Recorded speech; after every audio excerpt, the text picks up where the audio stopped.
For letter sound association, Alvin did really well. He received a raw score of 10, meaning that his letter sound association is developed. That skill set is developed.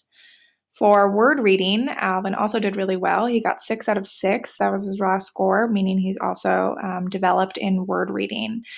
We moved on then to the second set of word reading activities where he scored a near perfect score with 16. So that is also developed. For the first story that Alvin read, which was about baseball, we kind of measure this in two different ways. We have accuracy and then fluency, so words completed per minute. And then we also do a comprehension section where I go back and I say, okay, so what happened after the home run was scored, for example. So accuracy, he had 7 errors in the passage. For fluency, that score is a 27.97. That's found by dividing the amount of time it took with the number of errors. And then he got all 5 comprehension questions correct.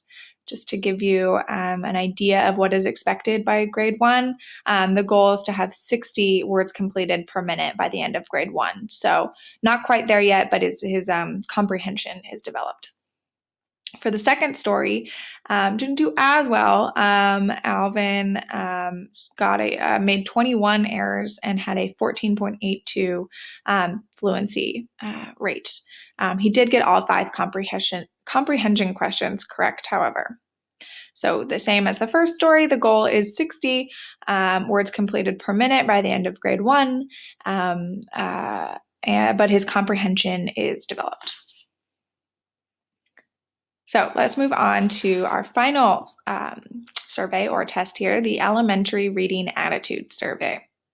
For recreational reading, his raw score was 25, which was compared with the raw mean score of the study and given a percentile rank of 17%. For academic reading, he had a raw score of 30 and a percentile rank of 49%. All in all, recreational and academic reading combined, he had a raw score of 55 and ranked 31% compared to the participants in the original study. Meaning that here you can see that Alvin prefers academic reading to recreational reading. So reading in school versus reading at home.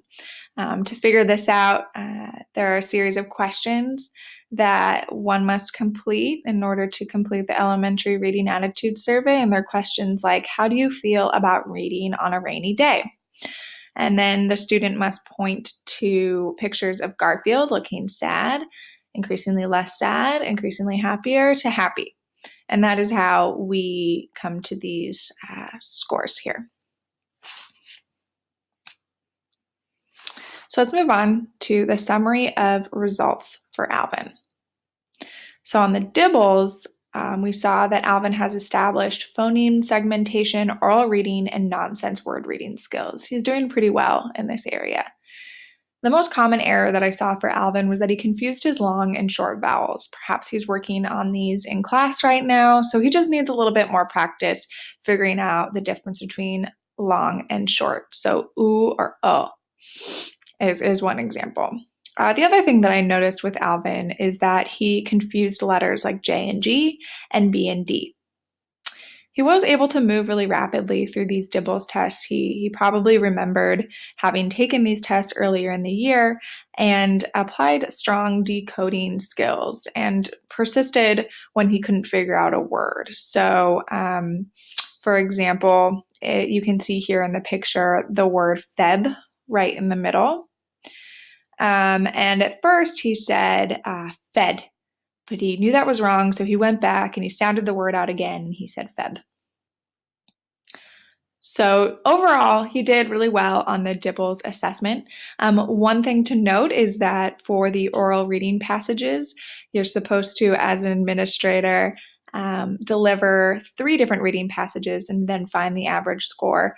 I made a mistake and only delivered one of those passages. So perhaps the oral reading component of the DIBELS assessment was not as accurate as it could have been. So the TPRI, Alvin had never done before.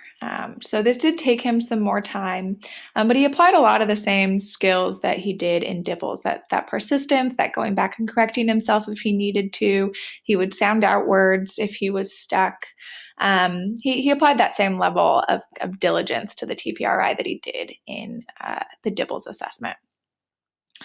The TPRI showed that Alvin has developed letter sound, word reading, and comprehension skills. So he can decode words really well. He can blend sounds to create words well. But he does need to improve his word fluency and accuracy levels. A lot of the problems that I saw in the TPRI were in these oral reading passages. You can see here on the right that he made several errors.